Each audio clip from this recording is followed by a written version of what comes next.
podcast Binge Audio. Je ne sais pas si vous avez déjà eu l'impression d'être en crise. Moi, j'ai échappé à la crise de la quarantaine. J'étais jeune maman, je n'avais pas trop le choix. Mais à 47 ans, j'ai bien pété les plombs. Envie de changer de vie, doute sur l'avenir, l'impression d'étouffer dans mon quotidien, de ne plus trop savoir où j'en étais en fait. J'ai compris après que mes hormones étaient en ébullition, que j'étais en périménopause, ce qui a sans doute joué.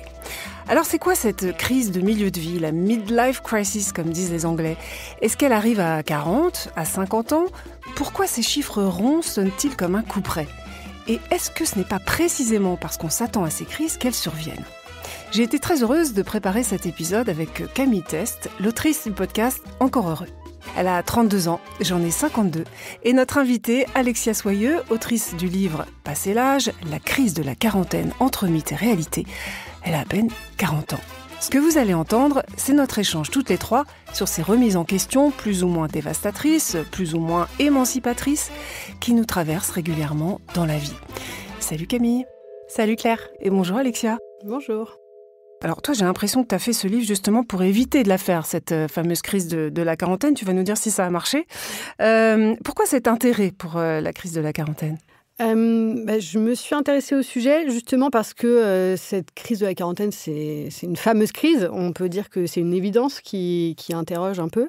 Et je me suis demandé, parce que 2 ans avant de moi d'arriver au cap des 40 ans, je me suis demandé est-ce que j'allais vivre ça? Est-ce que c'est un truc qui est réel? Est-ce que ça a toujours existé, la crise de la quarantaine? D'où ça vient? Est-ce que de tout temps, les hommes ont fait des crises de la quarantaine? Et je me suis rendu compte que c'est une notion qui est à la fois omniprésente dans nos imaginaires, dans la culture populaire, et pourtant qui est assez peu interrogée. Et même la période du milieu de vie, donc ce qu'on peut dire la décennie de la quarantaine et de la cinquantaine, c'est indissociable de l'idée de crise, mais surtout dans une version masculine, hétéro, blanche, plutôt bourgeoise. Et cette représentation-là de l'homme le père de famille qui quitte tout pour... au volant d'une voiture de sport rutilante qui quitte sa femme pour dégoter une petite jeune de 2 fois moins que son âge, c'est des clichés qui sont très présents et très persistants. Et donc, ça m'a intriguée. Je me suis dit, voilà, d'où ça vient. Et j'ai assez vite constaté que, évidemment, tout ça n'a pas existé depuis toujours. C'est une construction sociale, mais aussi historique. Et j'ai eu envie de comprendre qu'est-ce qui se joue à cet âge et ce que recouvre la notion de crise du milieu de vie. Dans ton enquête, tu as quand même interrogé pas mal de personnes. Est-ce que globalement, tu as constaté que, même si on peut interroger si on peut parler d'une crise ou pas, est-ce que tous les gens que tu as croisés ont traversé des crises? Est-ce que ma crise de la trentaine et avant Saturn Return, est-ce que c'est un classique? Est-ce que je vais aussi être touchée par la crise de la quarantaine, de la cinquantaine? Est-ce que tout le monde est en crise ou il y a des gens que ça ne touche pas? Alors, moi, ce que j'ai constaté à la fois dans les échanges avec des gens et dans les recherches, c'est que non, tout le monde ne vit pas de crise tonitruante et théâtrale en tout cas, mais par contre, ça interroge ce qu'on met sous le mot de crise. Et en fait, on peut aussi se dire que peu de gens ont vraiment les moyens de faire une crise un peu spectaculaire. En tout cas, ce qui est assez notable, c'est que tout le monde a quelque chose à dire sur la crise du milieu de vie, que ce soit la crise de la... Moi, je parlais de la crise de la quarantaine et les gens me disaient « Ah non, mais moi, j'ai fait une crise de la vingtaine, une crise du quart de vie, une crise de la trentaine, ma mère fait une crise de la soixantaine. » Enfin, voilà. Donc, tout le monde a quelque chose à dire là-dessus. Et d'ailleurs, il y a eu des études qui montrent que quand on pose la question aux gens, est-ce que la crise du milieu de vie, donc la midlife crisis, est-ce que ça existe? Il y a 80 ou 90% des gens qui disent oui, ça existe, c'est un vrai truc. Alors que, comme je vais sûrement le développer après, c'est pas du tout une réalité universelle et il y a beaucoup d'études qui cherchent à prouver, à affirmer ou à infirmer l'existence de cette crise, mais on ne parvient pas du tout à mettre le doigt sur une réalité objectivable. Ce qui m'a beaucoup intéressée dans ton bouquin, c'est, effectivement, tu parles de cette idée qu'il y a des crises de la décennie, alors peu importe si c'est la quarantaine, la cinquantaine, et effectivement, c'est pour la plupart une construction sociale, en fait. Mais c'est quand même documenté, ça commence par être documenté dans les années 70 par des sociologues, notamment des femmes. Et alors, elles elles disent justement aux femmes de prendre leur vie en main une fois qu'elles ont pu élever leurs enfants. Et ces autrices-là, elles ont fait l'objet d'invisibilisation par les hommes qui étaient en place dans leur domaine, notamment l'américaine Gay Shee. Pourquoi ? En fait, ça dérangeait ce qu'elle disait. Oui, alors en fait, l'histoire de la popularisation de la notion de midlife crisis, donc elle naît, je reviens quand même sur le contexte historique, ça naît vraiment aux États-Unis dans l'après-guerre, dans un contexte de société qui s'industrialise, qui s'urbanise, où l'espérance de vie augmente, où on a des modes de vie qui sont de plus en plus standardisés aussi, et on a aussi plus de temps pour se poser des questions sur le sens de son existence. Donc voilà, donc ça c'est pour le contexte un peu général. Ce qui m'a vraiment fascinée, c'est que c'est effectivement une féministe qui a mis sur le devant de la scène cette notion de crise du milieu de vie. Gail Shee, c'était une journaliste américaine de la seconde vague féministe qui était un peu connue. Et elle a écrit un livre après elle-même avoir vécu un moment de doute existentiel au milieu de sa vie. Elle a écrit un livre qui s'appelle Passage, et où elle se fondait à la fois sur de la recherche en psychologie, en sociaux, et des centaines d'entretiens avec des personnes, des couples et des hommes, des femmes, plutôt blancs, plutôt bourgeois, mais en tout cas, voilà, elle avait mené cette recherche. Et son livre disait que, effectivement, au milieu de la vie, c'était l'occasion de remettre en perspective ses choix, et surtout pour les femmes, de devenir des vrais agents de leur vie, des vraies personnes à part entière, au-delà de leurs contraintes à la domesticité, à la parentalité, à la conjugalité. Donc, c'est un livre qui a fait de la crise du milieu de vie un outil féministe, et qui a eu un succès énorme. Elle en a vendu des dizaines de millions d'exemplaires, enfin 10 millions à peu près, dans les 2-3 années qui ont suivi. Ça a été traduit en 28 langues, très vite, etc. Incroyable. Donc, énorme carton. Ça a vraiment provoqué une discussion collective dans la société américaine et au-delà des frontières aussi des États-Unis. Et pourtant, on ne le connaît pas forcément, ce Pourtant, bouquin. on ne la connaît pas.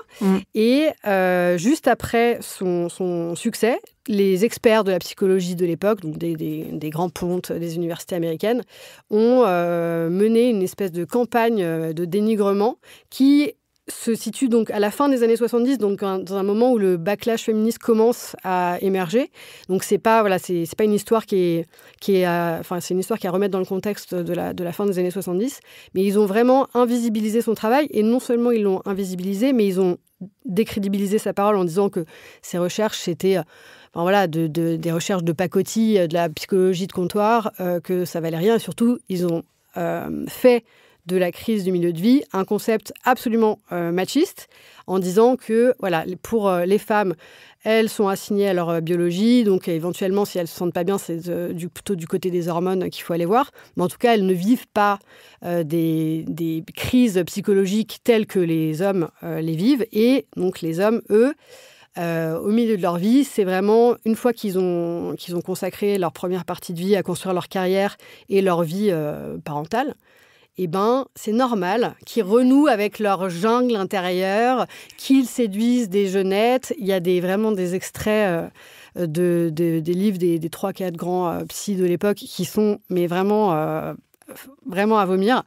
Et en fait... on les encourage presque, quoi. On les encourage, on leur dit que c'est naturel, que c'est normal, et on demande aussi aux femmes de soutenir ces crises-là, de dire, en fait... Boys will be boys, quoi. C'est OK. Et donc, tous les stéréotypes qu'on a encore assez massivement, notamment dans les films, je pense Les Petits Mouchoirs, American Beauty, enfin, ce genre de film, ces stéréotypes autour de la crise de la quarantaine au masculin, ils datent de cette époque-là. Et j'ai découvert, en faisant les recherches, et je trouve que c'est assez merveilleux de découvrir des choses comme ça. Alors, tu qualifies dans ton livre La quarantaine d'un ultimatum, ou plutôt tu dis que toi, à cet âge-là, les choix de vie te paraissent de plus en plus irréversibles. Et je t'avoue que ça m'a fait réfléchir parce que moi, j'ai 32 ans et j'ai déjà cette impression. Et j'ai déjà cette sorte d'angoisse où je me dis « Waouh, mais en fait, ça y est, je vais plus pouvoir prendre telle ou telle direction. » Est-ce que c'est vraiment le cas ? Pourquoi on pense ça ? Pourquoi on est comme ça pris par cette espèce de peur de l'irréversibilité ? Ce qui est réversible, en tout cas, c'est sûr que c'est le temps qui s'écoule et notre jeunesse qui file derrière nous. Ça, on est dans une société aussi où on favorise, on privilégie la jeunesse. Donc, à l'échelle de notre vie humaine, moi, ce dont je me suis rendu compte, c'est qu'effectivement, 40 ans, statistiquement, c'est le milieu de la vie. Donc, ça paraît aussi, d'une certaine façon, un peu logique de se dire qu'il y a une forme de vertige, de se dire... Voilà, le temps passe, est-ce que j'ai fait les bons choix ? Comme si la vie était une espèce de montagne, on arrivait au sommet et d'un coup, on n'a plus devant soi une plaine qui va vers la fin. Je trouve que... Aujourd'hui, on nous bassine un peu avec l'idée que le changement, c'est possible, c'est bien, c'est valorisé, qu'il faudrait qu'on puisse se transformer à tout moment. En fait, ce qu'on voit, c'est quand même que c'est pas totalement possible. En fait, on vit dans des structures qui nous contraignent et dans un contexte aussi économique, écologique, qui fait que c'est pas forcément possible de changer. Donc, dans les faits, je pense que c'est beaucoup plus nuancé. Il y a peu de gens qui peuvent vraiment opérer des changements radicaux, comme je le disais au début. Et ce côté irréversible, par contre, je trouve qu'il s'incarne vraiment à la quarantaine pour les femmes, pas d'un point de vue individuel, mais d'un point de vue collectif, en fait, pour les femmes.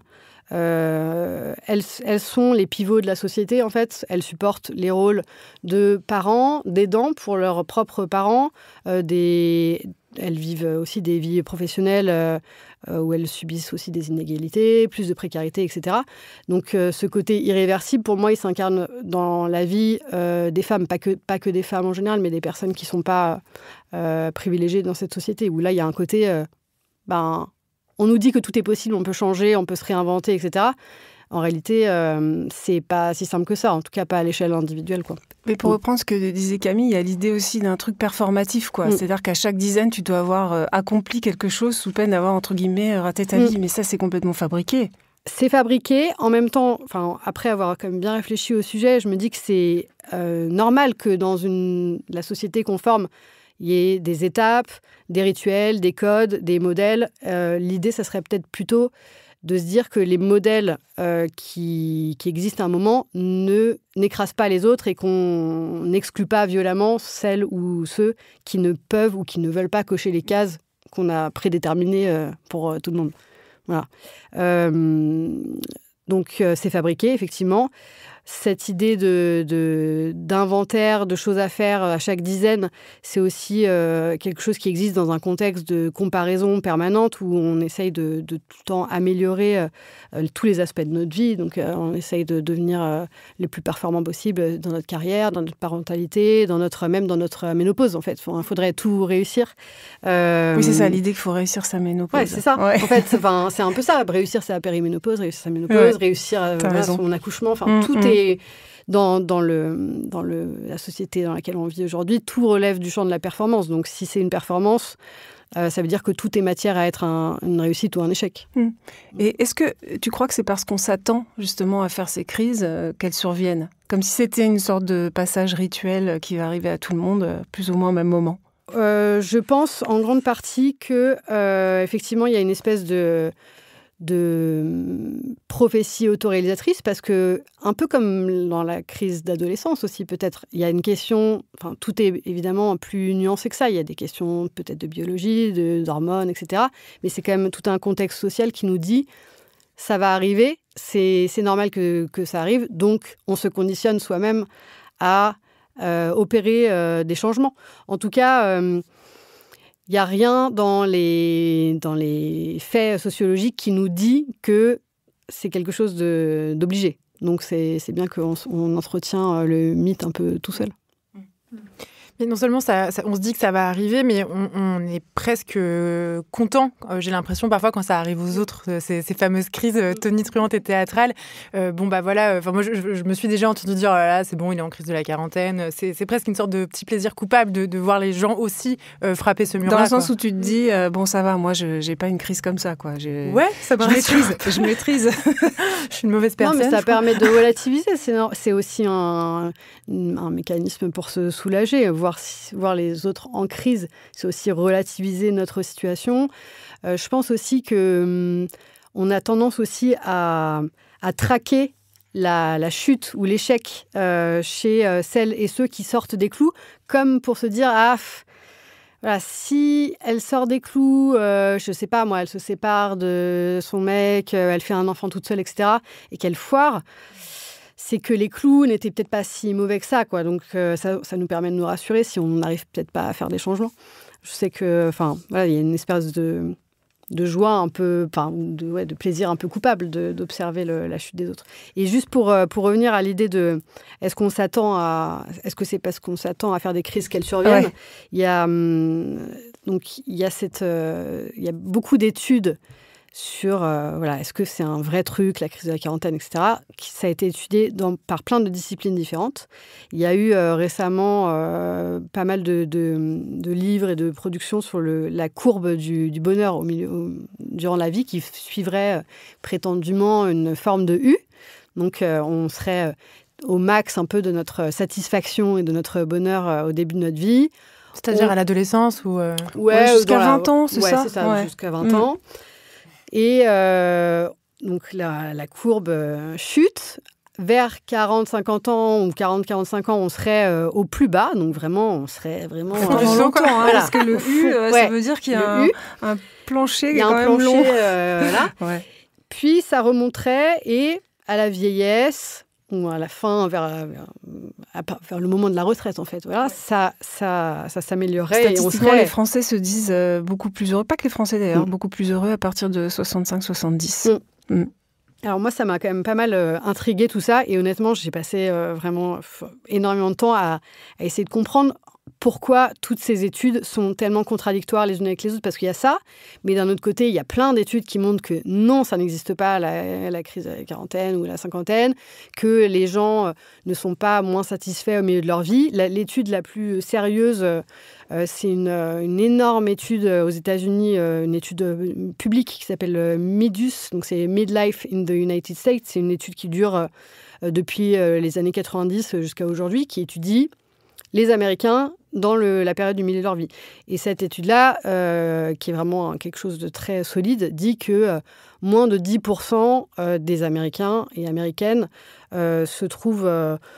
pensent vivre une baisse de leur satisfaction notable au milieu de leur vie. Or, ce qu'on entend beaucoup, c'est cette courbe du bonheur en U. Donc on en a beaucoup parlé ces dernières années, et ça vient en fait du champ, non pas de la sociologie, mais de l'économie du bonheur, qui est un champ de réflexion qui est proche de celui de la psychologie positive et de l'industrie aussi du bien-être, et ça diffuse aussi en sous-texte l'idée que finalement, notre satisfaction et notre bonheur ne dépendraient que de nous et pas tellement des conditions sociales dans lesquelles on vit.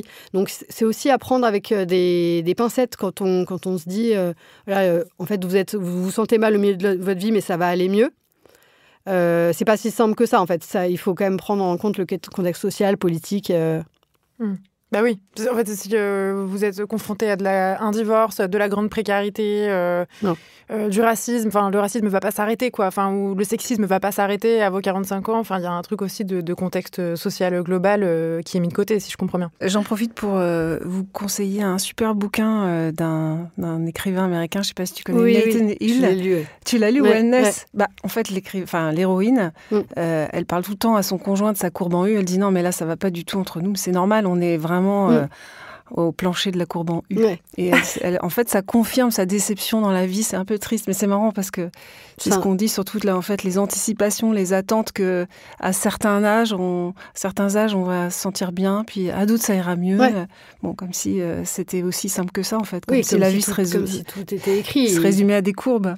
Mais c'est un chouette livre, effectivement. Et ce que je trouve horrible dans ce mode de pensée, c'est qu'en fait, c'est une forme d'acceptation d'un destin, quoi. Ça veut dire, si ma vie est nulle, je reste coincée dans ma vie nulle et je vais pas, au niveau individuel, m'en défendre, je sais pas, me séparer, changer de boulot, ce que je peux faire en fonction des conditions dans lesquelles je suis. Mais c'est aussi, encore une fois, si les conditions sociales dans lesquelles on est font que notre vie est nulle, ne pas l'accepter, c'est aussi se battre, s'engager, militer, aller vers un changement de structure qui fait que peut-être on sera moins en crise. Est-ce que finalement on n'est pas aussi perpétuellement en crise parce qu'on est dans un monde qui est perpétuellement en crise? Exactement. Ça, c'est aussi une des je trouve une des grandes découvertes que j'ai faites, c'est que, en fait, le mot de crise, c'est devenu vraiment la structure narrative qui nous permet de raconter nos vies en général, en fait, de se raconter à nous-mêmes et de raconter nos vies. Et ça s'explique parce qu'on est dans un monde en multicrise, en polycrise permanente, économique, écologique, politique, dans un monde plus instable et violent que jamais. Et en fait, ce vocabulaire de la crise, il est devenu la façon de raconter nos vies en général. C'est assez logique, en fait, que ce champ lexical-là ait émergé à partir des années 80, à un moment où le néolibéralisme a commencé à s'installer, où les crises pétrolières aussi ont fait que l'énergie était moins abondante et que les 30 glorieuses avaient un peu fini leur période. Donc nous sommes en crise permanente, dans un monde en crise permanente. Je me demande si aussi l'idée qu'il y a une crise de la quarantaine ou de la cinquantaine, qui est finalement assez attendue, c'est pas une manière de nier aussi peut-être des aspirations à autre chose de la part des individus, tu vois. Si tu exprimes vraiment un mal-être, un besoin de changement, on va dire non, mais tu fais ta crise, de toute façon, c'est évident, c'est ta crise de la quarantaine. Tu sais, il y a une façon c'est un caprice, quoi. Un peu. Une façon de nier tes aspirations à autre chose, parce qu'il faut mieux rester dans le moule, en fait. Il vaut mieux rester dans ton boulot, il vaut mieux rester dans ton couple. J'ai l'impression qu'il y a un peu de ça. Oui, complètement.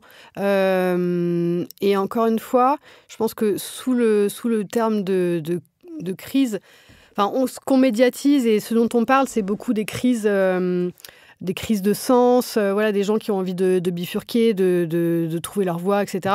Donc ça, c'est assez valorisé socialement.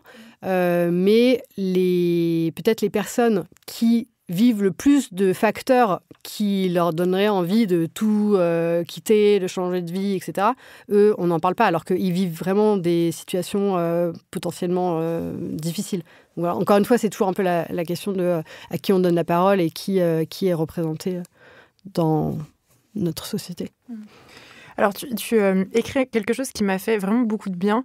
Dans un monde où l'âge est une donnée qui est sans cesse remise sur le tapis, j'en veux pour preuve les classements Vanity Fair ou Forbes des, jeunes, les moins de 30 ans, les plus ci ou ça, c'est qu'en fait, avant le milieu du 19e siècle, l'âge n'est pas du tout un élément central de l'identité. Et en fait, on ne connaît même pas la date de naissance précise des gens. Tout à fait.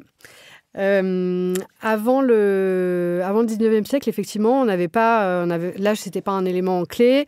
Le cours de la vie était plutôt marqué par des événements forts, donc c'est-à-dire évidemment les naissances, les décès, les mariages, les incapacités physiques. Donc il y avait la jeunesse, la vie productive et la vieillesse, mais le milieu de la vie, par exemple, ça n'existait pas parce qu'on comptait pas vraiment les années particulièrement, on ne souhaitait pas les anniversaires, tout ça. Et donc c'est dans la période, l'entrée dans la modernité que le rapport au temps s'est transformé. Et ce temps, comme je disais, qui devient plus standardisé, le temps devient un outil de mesure et de contrôle. Et avec cette obsession de la mesure du temps, vient aussi une quête d'efficacité dans la vie quotidienne. Et on commence à catégoriser et un peu à saucissonner la vie en période d'âge. Ce que je trouve fou, c'est qu'on s'est inventé des nouvelles contraintes. En accordant comme ça de l'importance aux âges, aux anniversaires, à des étapes de la vie qu'on vient comme ça, comme tu dis, un peu saucissonner, ou en tout cas structurer en étapes. Mais en fait, on ne peut jamais gagner. Enfin, on s'est inventé des contraintes, quoi. Si à 30 ans, il faut avoir fait ci et ça, puis à 40, ci et ça, puis à 50, ci et ça. C'est totalement subjectif et extrêmement anxiogène, en fait. C'est subjectif et anxiogène. Et ça permet quand même de classer et de maintenir les gens dans des rôles et en fait de les contraindre, je trouve, à être dans une espèce d'escalator de la vie où il faut faire ça comme étape à tel âge, avancer, et il faut, au fur et à mesure de la vie, cocher toutes les cases pour être un bon petit soldat de cette société, un bon adulte, en fait. Donc ça permet de conditionner et de normer les existences. Et c'est quoi un bon adulte ? Alors, un bon adulte, en tout cas, le mot adulte c'est un mot qui est assez intéressant parce que finalement, on se pose jamais la question de ce que c'est, pas souvent, on se pose la question de ce que c'est qu'un adulte.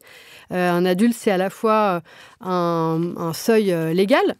C'est aussi, donc aujourd'hui on est adulte, en France en tout cas on est adulte à 18 ans, les hommes et les femmes, ça n'a pas toujours été le cas, donc c'est aussi intéressant de le questionner. Il y a une question physiologique, l'adulte c'est un individu qui aurait fini de grandir physiquement et intellectuellement, et après un adulte en termes psychologiques, c'est peut-être quelqu'un qui s'est forgé une identité singulière. Mais le mot adulte, il est souvent un peu défini par défaut parce que c'est la norme qui existe au regard de la jeunesse et de la vieillesse et qu'on questionne pas trop. Donc aujourd'hui, ce qu'on peut dire, c'est qu'un adulte, c'est quelqu'un... En tout cas, la conception majoritaire de l'âge adulte, c'est d'avoir un emploi stable, d'être potentiellement parent, d'avoir une indépendance financière, d'avoir un travail, d'être productif dans notre société. Mais tout ça est évidemment une construction aussi, parce que qu'est-ce que ça veut dire d'être... est-ce qu'on est adulte si on n'a pas de travail, si on n'a pas voulu avoir d'enfant, si on n'a pas un corps productif, si on a des comportements qui ne sont pas ceux de ce qu'on considère être un adulte. Voilà. Je trouve que ce qu'on décrit depuis tout à l'heure, c'est vraiment un rythme imposé, un rythme qui nous est imposé, où on doit cocher tout un tas de choses. Pour toi, qu'est-ce qu'il faudrait faire pour s'émanciper de ce rythme imposé ? Est-ce que vous deux, vous y arrivez en fait à vous émanciper de ce rythme-là ? À titre personnel, moi j'essaye de... À la fois j'ai coché déjà toutes les cases, donc je suis un bon petit soldat, j'ai tout fait en temps et en heure, mes études, mise en couple, acheter un logement, avoir un enfant, travailler, etc. Donc je pense que je suis assez mal placée finalement pour dire que je peux m'en émanciper, parce que finalement j'ai un peu tout fait bien.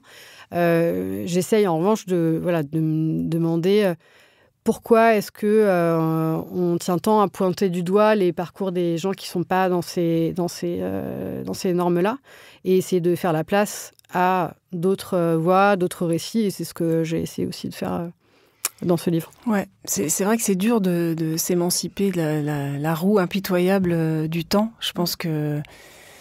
Alors, pour ce qui me concerne, moi, par exemple, tu vois, parler de ménopause qui marque quand même une forme de date de péremption, c'était un peu un suicide social, quoi, tu vois, parce que je suis de la télé, je suis journaliste, en plus j'ai un mec qui est plus jeune que moi, enfin, tu vois. Il y a vraiment eu un truc ce qui est complètement idiot, hein, mais potentiellement... On m'a beaucoup dit quand j'ai voulu faire chaud dedans, oh là là, tu vas tirer une balle dans le pied, tu fais pas ton âge, etc. Donc c'est vrai que tu fais pas ton âge, quoi, comme si c'était grossier de faire son âge. Donc il y a vraiment aussi un truc dont on n'a pas encore parlé, qui sont toutes les formes d'injonction, finalement, à ne pas faire son âge quand on vieillit, qui est un peu la double peine, surtout pour les femmes. On n'a pas encore abordé le chapitre de la grosse différence entre les hommes et les femmes. C'est surtout les femmes, en fait, à qui on donne chaque année qui passe des injonctions nouvelles, en fait. Hein. Et je pense notamment au bien vieillir, qui est un peu, encore une fois, un concept tarte à la crème. C'est quoi le bien vieillir, tu vois ? Est-ce que ça veut dire pas faire trop de bruit, pas trop exprimer sa colère ? Et là, je reviens encore à la ménopause et au fait que la colère des femmes à cet âge-là, on essaie de la dompter. Enfin, on ne veut pas la voir, tu vois, même si elle a des raisons d'exister, même si elle est fondée. Parce que, par exemple, il y a un autre truc, je digresse un peu, mais dans ton livre qui m'a beaucoup frappée, c'est quand tu dis que les femmes, elles ont un peu un ras-le-bol. C'est-à-dire que la crise du milieu de vie, ça peut être aussi bien pour les hommes que pour les femmes. Mais les femmes, elles ont aussi, en plus, la charge des enfants, de la génération au-dessus et tout, mais aussi le care, c'est-à-dire c'est elles qui ont en charge le couple quand ça va mal, qui s'occupent de le réparer. Enfin, ça fait beaucoup pour une seule femme, quoi. Ouais. J'ai une assez grosse partie du livre qui traite du sujet de la lassitude des femmes hétéros, et de ce que j'ai découvert le concept de hétéropessimisme, qui est cette espèce de fatigue vis-à-vis des relations hétéros, où on espère que que les hommes, nos conjoints vont être à la hauteur et vont faire des choses, mais non. Et donc je pense que ça, c'est un peu, ça décrit un peu, d'une certaine façon, l'ère du temps aussi, cette lassitude, cette fatigue, et même parfois cette honte, quoi, d'être hétéro et de rester dans des couples qui sont insatisfaisants, alors que, en fait, évidemment, on vit aussi dans des contraintes. On peut pas tout le temps tout envoyer valser. Mais ouais, ce truc de prendre soin des enfants, prendre soin de sa relation, prendre soin, en fait, ça définit quand même beaucoup la vie des femmes, et particulièrement à ce moment-là de la vie. Ouais. Il y a un vrai truc, et là encore je reviens à la différence entre les hommes et les femmes, c'est aussi l'horloge biologique. Enfin, je sais pas si on appelle ça toujours comme ça, Camille, pardon. Mais moi, si on appelle ça comme ça. Je crois qu'on l'a. Ouais. Surtout que je vois pas d'alternative. Qui est un truc qui marque vraiment la vie d'une femme, en fait, à partir de, au-delà de 40 ans. Effectivement, tu parlais d'irréversibilité tout à l'heure. On lui fait bien sentir, et c'est encore aussi que, après, ce sera trop tard. Ça, c'est terrible. C'est une espèce d'épée de Damoclès qui pèse sur nos choix, en fait, toute notre vie. À 40 ans, c'est la sociologue Cécile Charlap qui en parle de la ménopause sociale. Donc, c'est un couperet qui n'est pas physiologique, mais qui dit qu'avant 40 ans, les femmes doivent procréer, et à partir de 40 ans, il ne faut surtout plus qu'elles le fassent. Donc ça c'est... On ne peut pas le... Enfin, c'est pas quelque chose qui est écrit dans notre biologie. On peut avoir non, mais les enfants, grossesses tardives, on peut le dire, elles sont regardées un petit peu... elles sont regardées, critiquées, observées, jugées, disqualifiées. Et à la fois, il y en a de plus en plus. Il y en a de plus en plus. Moi, la plupart des femmes font des enfants après 38 ans. Évidemment que parfois, ça pose des problèmes, mais je veux dire, c'est aussi... il y a des problèmes aussi avant. Oui, il y a des problèmes aussi avant. On appelle ça des grossesses gériatriques. Ouais, exactement. Oui, à partir de 35 ans. Ouais. Moi, il me reste 3 ans, quoi. Avant que le mot gériatrique soit associé à ma personne. Je ne voyais pas ce terme-là devrait tellement être banni, en fait. C'est tellement affreux. Et alors, pour revenir à ces crises, on pense souvent qu'elles vont se résoudre par un changement de partenaire, de boulot ou de lieu de vie. L'autrice américaine Gail Shee, dont tu parlais tout à l'heure, dit au contraire qu'il faut se confronter à soi et à ses besoins intimes dans ces moments-là, au lieu de chercher des facteurs exogènes. Voilà, c'est peut-être le moment, quand on se sent comme ça dans une crise ou une remise en question, de se dire qu'est-ce que je veux vraiment, qui je suis à partir de maintenant, qui je veux être. Ouais, moi je suis assez d'accord avec ça.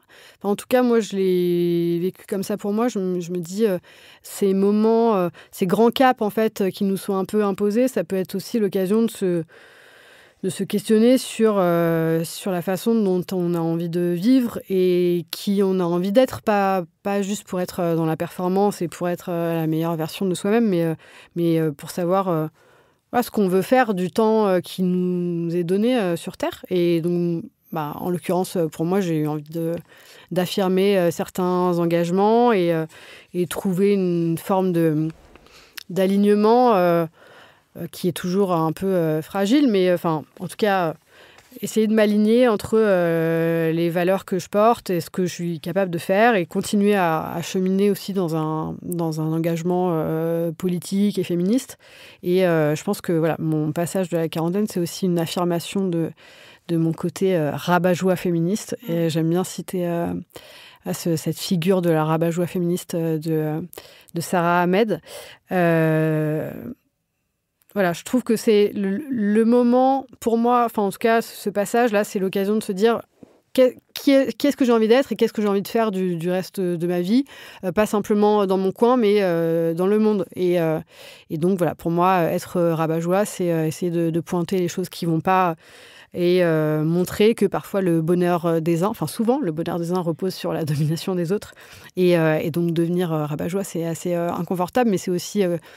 en trouvant de la joie auprès d'autres rabat-joie, qu'on s'élève et qu'on peut essayer de détricoter, déconstruire tous les carcans qui nous sont imposés. Donc pour moi, ce passage de la quarantaine, ça a été ça. Et alors justement, je te demandais tout à l'heure en commençant notre entretien, est-ce que ça t'a aidé à pas faire de crise de la quarantaine d'écrire ce bouquin ? Alors, moi, je l'appellerais pas crise parce que c'est pas... J'ai quand même, autour du mot crise, je mets quand même quelque chose d'assez spectaculaire. Moi, c'était pas spectaculaire. En revanche, c'est vrai que j'ai pris pas mal de décisions dans ma vie, dont je parle un peu dans le livre. Donc, une séparation, un changement de job et puis une affirmation. Ouais, quand même. Oui, j'ai fait quand même pas mal de trucs. Mais après, c'est pas... T'as refait la déco chez toi aussi? Écoute, j'ai monté un abri de jardin, mon jardin toute seule. Non, mais pour moi, c'est aussi l'occasion là de me dire, en fait, il y a plein de trucs que je m'étais pas forcément autorisée à faire, mais des choses très simples. Apprendre à fabriquer des choses moi-même, enfin voilà, des trucs assez basiques. Mais donc effectivement, j'ai pris pas mal de décisions. Est-ce que c'est une crise? Est-ce que c'est pas une crise? Après, bon, c'est vrai que j'ai l'impression de cocher un peu les cases de la crise parce que je me suis fait tatouer, je me suis coupé les cheveux. Enfin bon, c'est un peu drôle aussi. Enfin voilà, mais pour autant, ça se passe de façon plus que j'appellerais ça plutôt une transition ou un passage qu'une crise. Ce qui, juste pour revenir... Pardon, je te coupe, mais ça peut tout simplement vouloir dire aussi dans la vie, évoluer dans sa vie, changer, grandir, sans que ce soit forcément une crise qui dure 3 mois. Puis s'autoriser des choses. Tu vois, tu parles de tatouage, c'est vrai qu'il y a beaucoup de gens qui ont un blocage sur les tatouages, comme si c'était un truc, pour le coup, complètement fou, alors qu'effectivement, quand tu le fais, tu te rends compte que ça va, quoi. T'as juste un peu envie de le refaire en général. C'est ça, j'en ai 2, du coup, j'en ai déjà 2. Mais pour moi, le sujet le plus difficile dans le fait de passer l'âge, c'est l'injonction, essayer de me détacher de l'injonction au paraître, à rester jeune, parce qu'on n'en a pas énormément parlé là, mais c'est quand même aussi une bonne part de ce que j'ai étudié. Moi, j'ai grandi dans la même société que vous, qui a dit aux femmes qu'il faut qu'elles soient jeunes et belles pour toujours, sinon c'est plus des femmes. Et j'ai vraiment vécu ces injonctions-là dans ma famille. Et donc, vieillir en féministe, je trouve que c'est vraiment un énorme challenge, en fait, de se dire comment on fait pour concilier le respect, les choix du libre arbitre de chacun, chacune, mais pas non plus tomber dans une espèce de relativisme qui dit, c'est son choix, donc c'est OK. En fait, on peut quand même questionner qu'est-ce que ça veut dire de participer à cette culture du jeunisme et donc qui stigmatise les personnes qui vieillissent sans agir sur leur vieillissement. Tu veux dire faire du Botox? Ouais, faire du Botox. Mais même pas simplement du Botox. Le Botox, c'est un peu... ça c'est ce que je disais tout à l'heure, le bien vieillir. Rester mince, avoir l'air jeune, cultiver son apparence. Rester... dynamique, faire du sport. Ça, c'est une grosse injonction. Mais les normes esthétiques, elles sont extrêmement massives. Et l'industrie de la beauté, je mets des guillemets invisibles, mais l'industrie de la beauté, c'est quand même une industrie qui est extrêmement puissante, qui est plutôt une industrie qui vend de l'apparence que de la beauté. Enfin, la beauté, c'est pas ne plus avoir de rides. Comment on fait pour ne pas céder à ces sirènes ou alors en fait, c'est un truc qui est un peu indémerdable pour moi. Vous allez voir dans 10 ans, les filles, parce que ça s'arrange pas. Mais c'est juste quand même pour finir là-dessus, c'est quand même très inquiétant aussi de voir à quel point les pratiques non invasives, comme on dit, mais est-ce que c'est vraiment non invasif que de se mettre du Botox ou de l'acide dans le visage? Il y a une croissance qui est vraiment plus 50% ces dernières années. Ça touche des gens de plus en plus jeunes. Et aujourd'hui, je trouve qu'on a du mal à critiquer, à faire la critique de cette industrie-là, sans tomber dans ce relativisme en disant en fait, c'est OK si on a vraiment, si ça nous fait nous sentir bien. Oui, c'est OK, mais en fait, on peut quand même se demander si on participe pas. Pour moi, je fais le parallèle avec les gestes écolos. En fait, on a appris ces dernières années à beaucoup critiquer les questions, d'avoir un prisme systémique et de voir qu'il y a des logiques structurelles qui nous dépassent. Mais ça ne veut pas dire que on doit individuellement prendre l'avion et faire n'importe quoi dans notre consommation. On se doit, je pense, quand on peut, avoir une forme d'éthique et d'essayer d'être en cohérence avec les valeurs qu'on prône. Et donc, moi, ça me questionne beaucoup, quoi. Oui, tu dis quelque chose de très juste dans ton livre. Tu dis l'avancée en âge est acceptable si on est conforme à une certaine image véhiculée par les réseaux sociaux. On n'a jamais autant été là-dedans, en fait. Ouais. Et vieillir en féministe, je pense qu'un livre comme le tien, ça aide. Mais c'est pas facile. Merci, mais c'est vrai que ça, je pense que à la fin du livre, il y a peut-être encore beaucoup de questions qui restent ouvertes et beaucoup de questions à poser, à discuter tous et toutes ensemble. Mais voilà, par exemple sur les cheveux blancs, est-ce que c'est empouvoirant de garder ses cheveux blancs ? Oui. En revanche, il faut quand même aussi se dire que c'est peut-être plus facile d'avoir des cheveux blancs et des rides affichées quand on est une femme riche, mince, qui habite à Paris, que quand on est une mère célibataire pauvre. Enfin, voilà, il faut aussi un peu avoir développé nos discours et nos arguments sur ces sujets-là. C'est le mot de la fin, alors. Merci. Merci à Camille Test d'avoir eu l'idée de cet épisode partagé. Merci à Marie Foulon et Charlotte Bex pour la préparation, à Paul Berthiaud pour la réalisation et le montage. Et n'oubliez pas de nous faire un petit coucou sur la page Instagram de Chaud Dedans et de vous abonner aussi pour ne rater aucun épisode. Prenez soin de vous.